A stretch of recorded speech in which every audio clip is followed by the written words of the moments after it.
자리에 앉아주시고요. 오늘 말씀 보도록 하겠습니다. 하나님의 말씀은 요나서 2장 3절에서 7절까지 말씀 보도록 하겠습니다. 요나서 2장 3절에서 7절입니다. 함께 봉독하도록 하겠습니다. 함께 읽겠습니다. 주께서 나를 깊음 속 바다 가운데에 던지셨으므로 큰 물이 나를 둘렀고 주의 파도와 큰 물결이 다 내 위에 넘쳤나이다. 내가 말하기를 내가 주의 목전에서 쫓겨났을지라도 다시 주의 성전을 바라보겠다 하였나이다.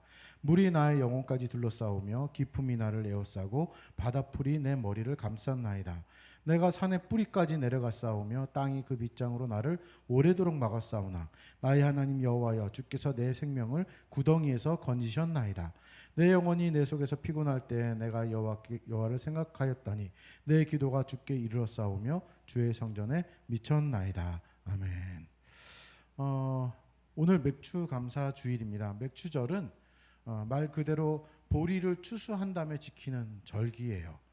이 절기는 성경에 보면은 다른 이름들이 참 많이 있습니다. 우리에게 가장 익숙한 이름은 오순절이고요. 그리고 이 이름은 또한 칠칠 초실절이라고도 부르기도 합니다. 그래서 첫 수확에 대한 감사, 하나님께 첫 열매를 드리는 감사입니다. 유대인들은 성인이 되면 지키는 꼭 3대 절기가 있는데 그 3대 절기 중에 한 절기였어요. 물론 지금 교회에서는 지키지는 않습니다. 다만 맥추 감사절이라고 지키는데 이거는 우리나라는 상반기 이렇게 6월까지 하고 7월 첫 주에 보통 맥추 감사절을 많이 지키게 됩니다. 선교 초기에 우리나라 선교사님들이 들어와서 우리나라에서 선교를 하면서 대부분 이모작하는 농경 사회로 우리나라는 보리 수확이 끝나는 6월 말에서 7월 초에 맥추 감사절을 지키기 시작했다고 합니다. 그리고 그것이 이어져 내려오면서 지금도 맥추 감사절을 합니다. 다만 아까도 말씀드렸듯이 이렇게 느껴지진 않아요.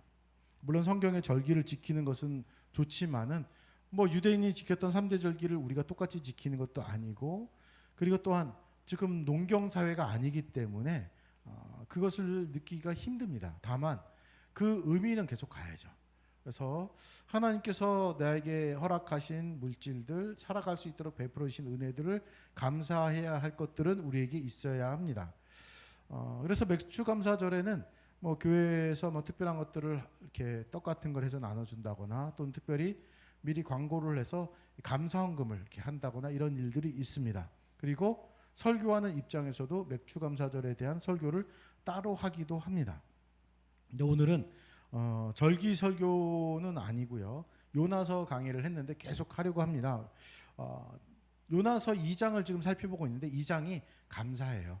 한마디로 얘기하면 요나가 죽음을 앞두고 죽음에서 살아나는, 어떻게 보면 구원받는, 하나님께서 구원해 주심에 대한 감사의 기도와 찬양이 계속 연결되기 때문에 이 본문을 보는 것이 또 오늘 맥추 감사주의라고도 잘 맞는다라는 생각이 들어서 다른 것을 할까 하다가 요나서 강의를 이어서 합니다.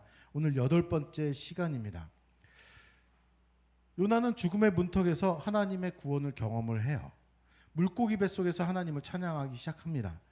1장에서는 요나를 그냥 흔히 하는 말로 많이 깠어요. 이게 무슨 선지자야 이런 거죠.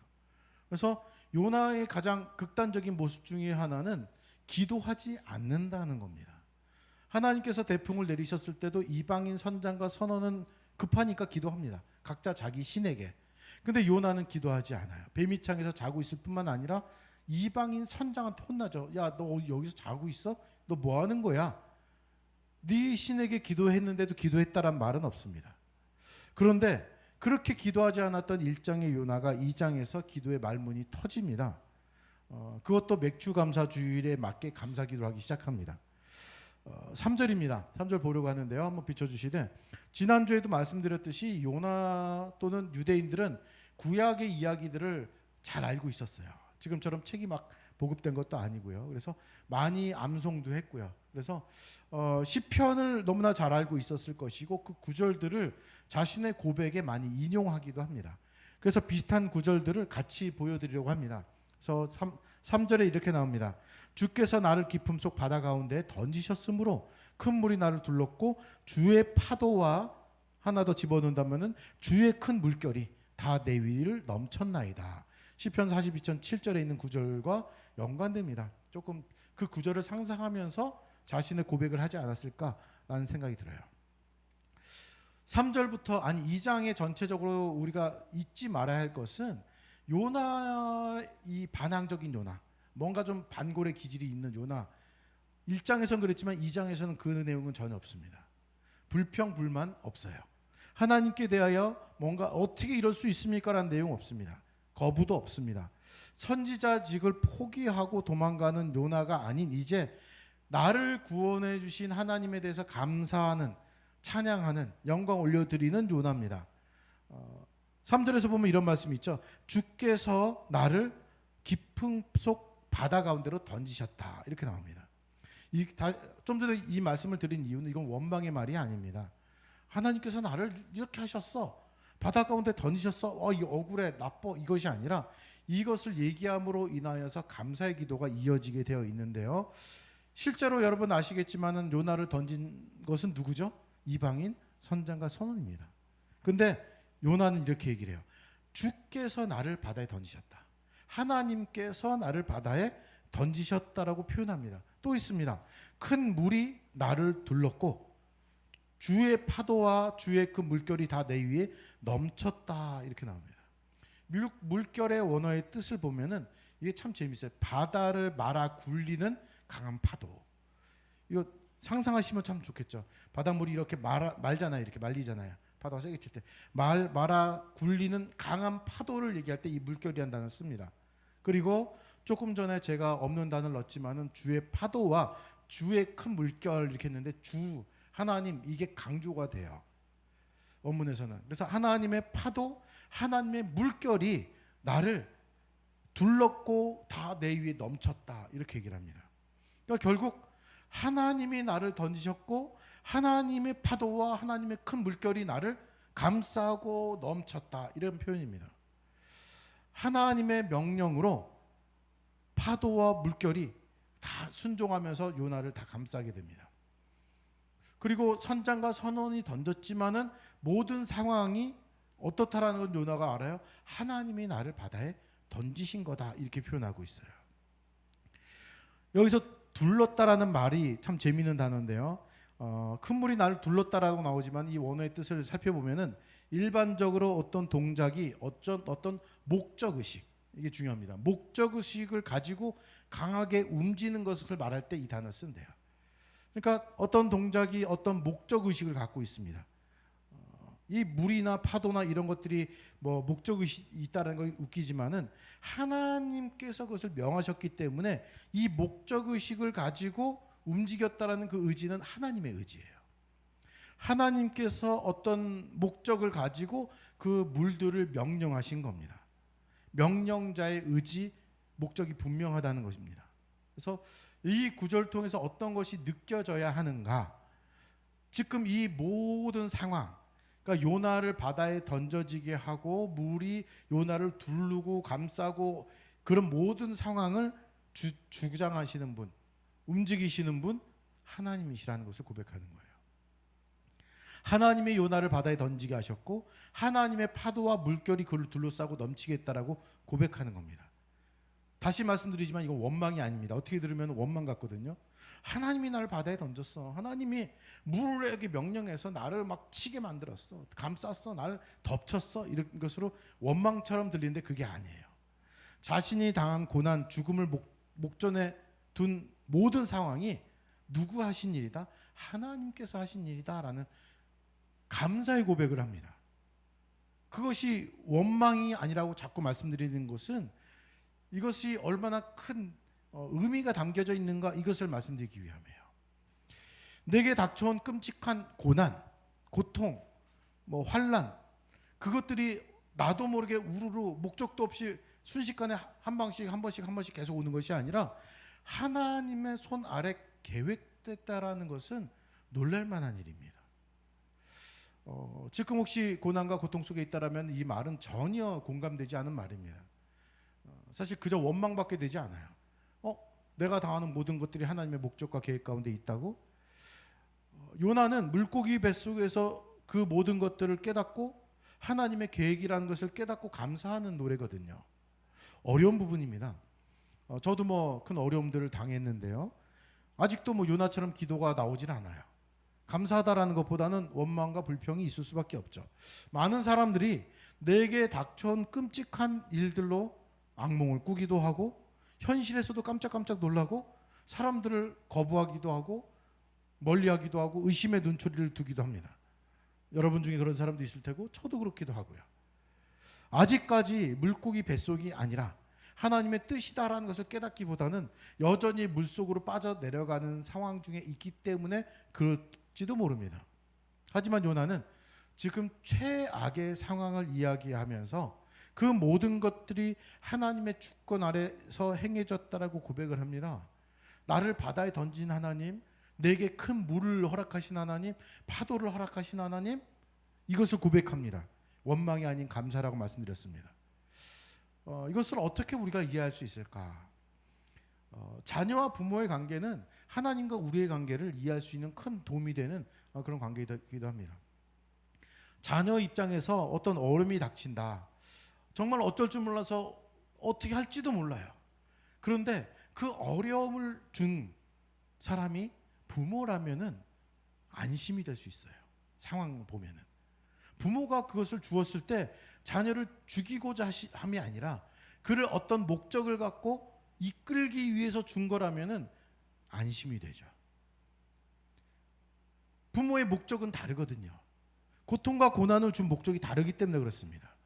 그렇기 때문에 요나는 도리어 안심을 합니다. 감사를 합니다. 어쩌다 만난 우연이란 게 하나님 입장에서는 없지만은 어떻게 하다 보니까 이런 고통이 생겼어, 어려움이 생겼어가 아니에요. 이 모든 것들을 하나님께서 하셨어라는 것 자체가 위로가 된다는 겁니다. 그래서 감사의 기도를 해요. 이거는 경험해 봐야 알 수 있을 것 같아요. 근데 요나는 이것을 가지고 감사를 합니다. 그래서 어떤 기도가 이어지느냐? 4절입니다. 한번 비춰주시면요. 4절입니다. 4절 비춰주세요. 비춰주시면은 내가 말하기를 내가 주의 목전에서 쫓겨났을지라도 다시 주의 성전을 바라보겠다 하였나이다. 이렇게 나옵니다. 물론 이거는 시편 31편 22절의 말씀과 연관돼서 여러분 그냥 보시면 될 것 같고요. 요나가 고백합니다. 우리말 성경에는 이 앞에 부분을 내가 말했습니다, 내가 말합니다 라는 고백처럼 얘기를 해놨습니다. 4절에서는 요나의 회개와 소망이 같이 보여져요. 어떻게 해요? 내가 주의 목전에서 쫓겨났을지라도 이렇게 나옵니다. 내가 지금 한 짓거리를 보면은 쫓겨난 거죠. 파면 파직이죠. 네가 선교사야? 선지자야? 지금 이렇게 하면서 네가 선지를 할 수 있어? 이방인들이 너보다 낫고 자연 만물이 너보다 나아 이거죠. 게다가 끝까지 회개 안 하고 나를 바다에 던져라 했던 사람이 요나입니다. 요나의 상을 보면 주의 목전에서 쫓겨났을지라도 이거는 정말 감당할 수 없을 만큼의 큰 슬픔이기도 합니다. 죽음을 앞둔 임박한 요나의 심정이기도 하고요. 하나님께서 나를 죽이시는구나 느낄 수도 있었을 겁니다. 숨이 꼴딱꼴딱 넘어갈 때는요. 그런데 지금 살아있는 그 자체가 하나님의 은혜예요. 죽임을 당할 수밖에 없죠. 스스로 나를 바다에 던져라 얘기할 만큼 막 나갔던 요나니까 뭐 어떤 일을 당해도 싸죠. 그런데 하나님이 살리세요. 죽음을 밑바닥까지 내려갔을 때 하나님이 미리 예비하신 물고기가 그를 삼키거든요. 그리고 눈을 떠보니까 물고기 뱃속이에요. 와, 나 살았다. 그 자체가 은혜고 그 자체가 이제 소망을 품게 됩니다. 어떤 소망이요? 다시 주의 성전을 바라보겠습니다. 이렇게 나옵니다. 근데 이 구절에서 원문을 보면은 빠진 부분들이 몇 개 있습니다. 첫 시작이 그때가 들어가 있어요, 본래는. 그리고 주의 성전을 바라보겠다는 그 앞에 반드시라는 단어가 더 들어가는 것이 적절한 해석입니다. 원문을 보면요. 다시 말씀드리면은 그때에 주의 목전에 쭉 나오다가 반드시 주의 성전을 바라보겠습니다라는 고백이에요. 이 1장의 요나와 2장의 요나는 진짜 180도로 바뀝니다. 와, 내가 주의 목전에서 쫓겨났습니다. 아니 내가 스스로 잘못했는데 하나님이 나를 죽이시는 것처럼 느껴졌습니다. 죽음을 눈앞에 뒀어요. 그런데 이제는 주의 성전을 다시 보겠습니다. 반드시 이 단어를 그럼에도 불구하고도 해석하기도 했습니다. 요나의 심정을 알 수 있겠죠. 죽음을 앞에 두고 이제는 하나님 말씀에 순종하는 요나의 모습입니다. 이 번역이 조금 애매하게 번역된 부분도 있습니다. 어떻게라 번역하기도 하고 또 다른 의미로 주의 성전을 내가 어떻게 바라볼 수 있겠습니까? 이렇게 번역하기도 했는데 그보다는 이것이 더 적합하지 않는가라고 생각이 들어요. 아무튼 요나는 강한 소망을 품습니다. 내가 지금 이 지경이 돼서 사실 면목이 없어서 하나님께 나아갈 수 없습니다. 마치 탕자가 아버지를 찾아간 심정하고 비슷해요. 아버지 재산 미리 달라 해놓고 다 허황방탕하게 다 써버리고 내가 아버지께 다시 간다라고 생각할 때는 이거는 진짜 면목 없고 염치가 없죠. 마치 요나의 심정입니다. 나 이렇지만 주의 목전에서 쫓겨났지만은 다시 주의 성전을 바라보겠습니다 라고 얘기를 합니다. 이는 마치 선지자직을 이제 다시 수행한 것으로 보여지기도 합니다. 제자리로 돌아가겠다는 것이죠. 5절입니다. 5절 보시면요, 여기 보면은 강조가 되는데 물이 나의 영혼을 둘러싸오며 기품이 나를 에워싸고 바다풀이 내 머리를 감쌌나이다. 자신의 상황을 자세하게 설명해 줍니다. 상상하게 만들어줘요. 내가 강조됩니다. 물이 나를 영혼까지 둘러쌌다. 물 깊이 계속 빠져들어가고 있는 것을 상상하시면 됩니다. 기품이 나를 에워쌌다. 바다풀이 내 머리를 감쌌다. 이렇게 얘기를 합니다. 바다 밑으로 점점 더 빠져들어갑니다. 물이 영혼까지 둘렀다라고 얘기를 합니다. 이 둘렀다라는 표현은 성경에서 큰 재앙을 만났을 때 많이 사용하는 표현이기도 합니다. 무수한 재앙이 나를 둘렀다, 사망의 줄이 나를 둘렀다, 이런 표현들 쓸 때 쓰는데 아무튼 큰 재앙이 요나에게 닥쳤습니다. 자초한 일이긴 하지만은 죽음을 앞두고 이 재앙이 얼마나 무섭고 두려운지 느꼈을 겁니다. 그래서 그는 반복해요. 똑같은 말 비슷한 말 쓰잖아요. 물이 나의 영혼을 둘러쌌고 기품이 나를 에워쌌고 바다풀이 내 머리를 감쌀 정도입니다. 얼마나 심각한 상황인지 여러분 상상하시면 좋을 것 같아요. 이어서 바로 6절 보겠습니다. 6절 보시면 이렇게 나옵니다. 6절 넘겨주시고요.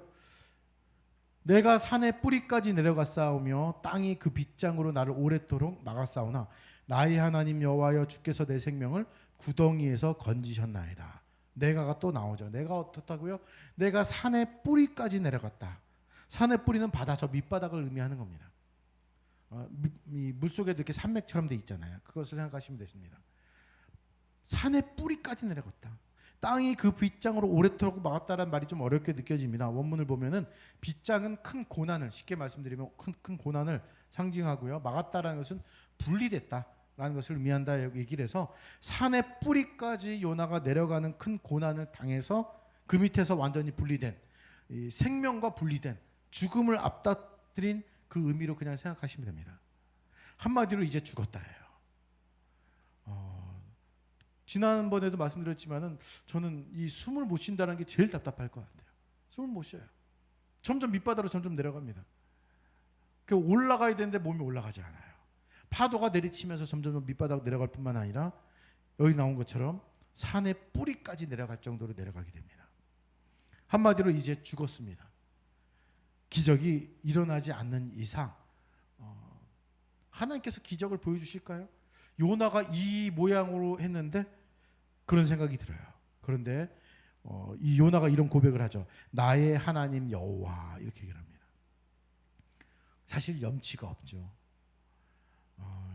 요나가 하나님에 대하여 한 행동들이 지금까지 있는데 이렇게 얘기를 해요.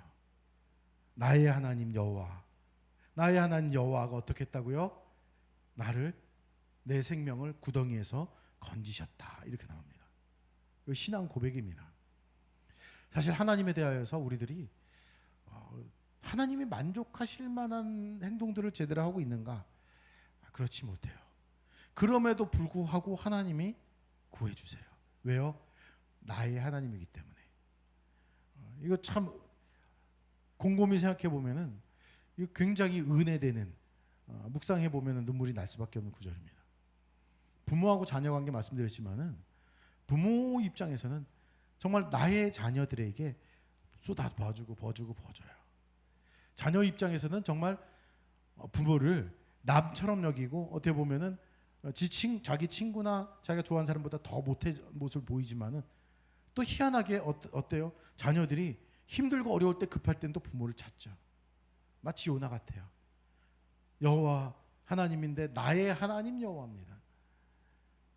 지금까지 하나님에 대하여서 원망, 불평, 불만 온 데가 다 없어집니다. 내가 그 지경까지 하나님에 대하여서 등 돌렸는데 하나님이 구원해 주세요. 나의 하나님 여호와가 구원해 주십니다. 그래서 이 2장은 감사의 찬양입니다. 원망이 있는 게 아닙니다. 7절로 넘어가 볼까요? 오늘 마지막 구절인데 7절입니다. 내 영혼이 내 속에서 피곤할 때 내가 여호와를 생각하였더니 내 기도가 주께 이르렀사오며 주의 성전에 미쳤나이다. 이렇게 나옵니다. 내 영혼이 내 속에서 피곤할 때, 이 피곤이란 단어를 낙심으로 표현하기도 합니다. 내가 낙심할 때. 그리고 또한 의역해서 표준세 번역에서는 이 구절을 내 목숨이 힘없이 꺼져갈 때 이렇게 놨어요. 그러니까 죽음을 앞닥뜨리고 정말 이젠 죽었다, 이제 끝장이다 라고 생각할 때, 숨이 꼴딱꼴딱 이젠 바로 넘어갈 때. 그리고 오늘 설교 제목이 나옵니다. 내가 여호와를 생각하였더니 이렇게 나오는데, 이 생각하다라는 이 단어를 기억하다라고 번역을 많이 하기도 했고, 그리고 영어 성경에서도 remember 이렇게 나옵니다. 기억했습니다 이렇게 나와요. 오늘 설교 제목을 여호와를 기억하라 이렇게 나왔는데요, 저는 이 말이 좋아서 우리말 성경에는 여호와를 기억했습니다 이렇게 나오거든요. 그래서 이 제목으로 삼았는데요, 숨이 넘어갈 지경, 정신이 혼미할 지경에 하나님을 기억합니다. 뭐 생각한다는 표현도 좋지만요, 기억합니다. 그리고 기도를 합니다. 그리고 그 기도가 하나님께 이르렀고 하나님의 성전에 도달했다라고 나오면서 요나의 기도를 하나님께서 듣고 응답하셨다라고 얘기가 되고 있습니다. 여호와를 기억하는 것, 이것의 중요성을 오늘 얘기하고 싶어요. 앞에 내용들도 다 기억하셔야 되겠지만, 한 목사님이 이 부분을 이렇게 하셨습니다. 여호와를 기억하는 것, 여호와를 앙망하는 것, 그것이 곧 구원이다 라고 얘기를 했습니다. 요나는 죽음을 앞두고 여호와를 기억합니다. 우리에게 주는 교훈은 그럴 겁니다. 죽음까지 이르러서 여호와를 기억하지 말고 평상시에 일반적으로 보편적일 때 여호와를 기억하라고 얘기하는 것 같아요. 맥추감사절, 보리를 추수하고 여호와를 기억하는 절기입니다. 2025년 상반기를 마무리 짓고 7월이 시작되면서 여호와를 기억하는 것이 맥추감사 주일입니다. 기억하라는 말의 의미가 참 재밌습니다. 과거의 사물에 대한 것이나 지식 따위를 머릿속에 새겨두어 보존하거나 되살려 생각해내는 것이 기억이래요. 여호와 하나님이 나에게 어떠한 분인지, 과거에 있었던 나를 향해서 보여주셨던 일들을 머릿속에 잘 새겨두었다가 필요할 때 써서 되살려서 생각해야 됩니다. 언제요? 늘, 항상, 언제나입니다. 기억이란 단어를 통해서 앞으로 하나님께서 어떻게 하셨으니까 앞으로 어떻게 해야 할지에 대해서도 계획하고 생각해야죠. 성경을 통해서 보면 하나님이 이스라엘 사람들에게 기억하라는 말을 굉장히 많이 사용하셨습니다. 기념하라, 기억하라, 이런 단어들이요. 특히 찾아보면은 신명기에서 많이 쓰셨어요. 신명기는 이스라엘 사람들이 이 가나안 땅 들어가기 전에 모세가 하는 이야기들이 담겨져 있습니다. 하나님의 말씀을 받아서 하는 이야기죠. 구원받은 백성, 출애굽은 어떻게 보면은 구원이거든요. 구원받아서 하나님 백성이 됐습니다. 그래서 가나안 땅에 들어가서 하나님의 백성으로 살아야 돼요. 근데 어떻게 살아야 되느냐? 여호와를 기억하면서 살아야 된다라고 얘기하는 거예요. 네가 정말로 그 땅에서 살아야 하는데 어떻게 살아야 되느냐? 광야에서 하나님께서 너희들에게 베풀어 주신 기적, 이적, 은혜를 기억해라.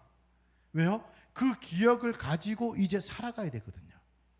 하나님이 어떤 분인지를 알거든요. 구원받은 백성으로서 이제 진짜 그리스도인으로서 살아갈 사람들이 가져야 될 조건 중에 하나가 바로 하나님이 하신 일, 성경을 통해서 또 하나님께서 하신 말씀들을 기억해야 합니다. 왜 자꾸 기억하라고요? 앞으로 일어나는 모든 상황 속에서 여호와를 기억하고 올바른 판단을 하라는 겁니다. 요나 뻔뻔하지만은 하나님이 어떤 분인지를 알아요. 그렇게 죄를 저지르고도 하나님을 기억하고 하나님께 기도합니다. 하나님이 어떤 분인지를 깨닫고 기억해요.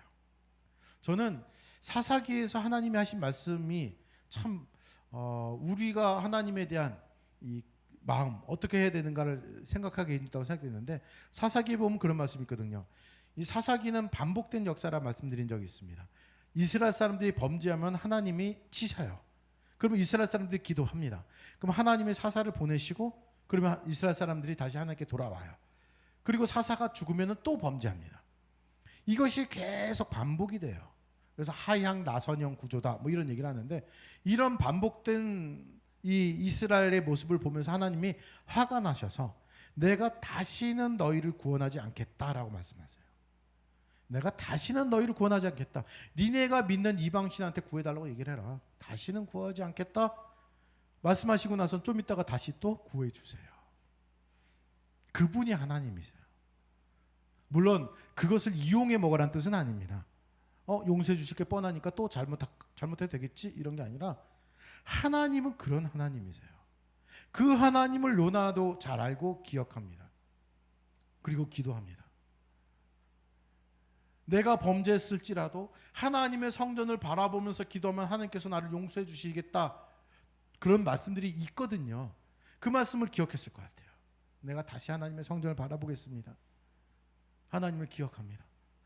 하나님은 이런 하나님이시니까 내가 다시 또 하나님께 나아갑니다.